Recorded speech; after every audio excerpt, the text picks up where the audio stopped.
করে লোকে কিসের জোরে বুঝি না, ছোট লোকের ঘরে কি আর পূজার আসন থাকে না।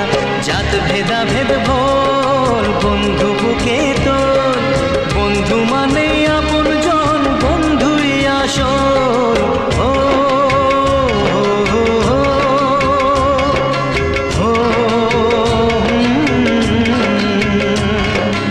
এই মাটিতেই জন্ম, ওরে